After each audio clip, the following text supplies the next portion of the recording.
Hi friends, welcome to my channel Shainika 9944. చూడండి, ఇందాక mix చేస్తున్నాం కదా, పార్ట్ 2 కస్టర్డ్ సలాడ్ పార్ట్ 2 అన్నమాట. చూడండి, ఉండలు కట్టుకోకుండా ఇలా మనం తిప్పుతూ ఉండాలి, గడ్డలు కట్టకుండా. అది చూడండి, లోనంతా గట్టిగా తిరుగుతుందో స్పూను. అలా తిప్పుకున్న తర్వాత మనమైతే ఇప్పుడు మరుగుతున్న పాలు ఉన్నాయి కదా, చూడండి, షుగర్ యాడ్ చేసాము. అంటే పాలకు తగినట్టు షుగర్ వేసేసి కలుపుతున్నాను ఫ్రెండ్స్. షుగరు కరగాలి కదా, అలా తిప్పుతూ ఉండాలి. తిప్పుతూ ఉంటే షుగర్ అనేది త్వరగా కరుగుతుంది. అలా తిప్పుకుంటూ మనం పాలని మరిగించుకోవాలి.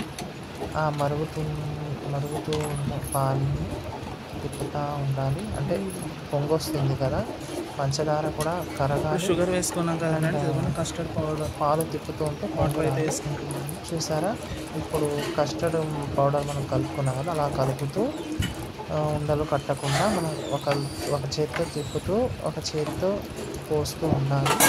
అలా పోస్తూ ఉన్న మిశ్రమాన్ని కలుపుకుంటూ ఉండాలి ఫ్రెండ్స్. మీకు కనుక నచ్చినట్లయితే కామెంట్ చేయండి, షేర్ చేయండి, సబ్స్క్రైబ్ చేసుకోండి ఫ్రెండ్స్ ప్లీజ్.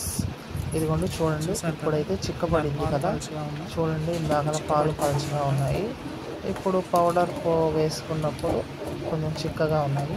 ఆ చిక్క పడుతున్న మిశ్రమాన్ని మనం అలాగే గెంటుతో తిప్పుకుంటూ ఉండాలి. చూడండి ఎలా థిక్నెస్ వచ్చిందో, అలా థిక్నెస్ వచ్చిందని అలా కట్టేసేయాలి. కట్టేసిన తర్వాత చూడండి, నెక్స్ట్ ఫ్రూట్స్ అన్నమాట. నేనైతే దానిమ్మ గింజలు అండ్ యాపిల్ ముక్కలు అన్నమాట. ఇవైతే జామకాయ, అదే గోవా పీసెస్. ఇదేమో ద్రాక్ష, ఇది వచ్చేసేసి మనకి కమలాకాయలు అన్నమాట. నేనైతే యాడ్ చేసుకున్నాను. నా దగ్గర అయితే ఇంకా డ్రై ఫ్రూట్స్ అయితే ఇంకా అవైలబుల్లో లేదు, కాబట్టి నేను ఈ ఇంగ్రీడియంట్స్తోనే కస్టర్డ్ సలాడ్ చేశాను. Next part 3.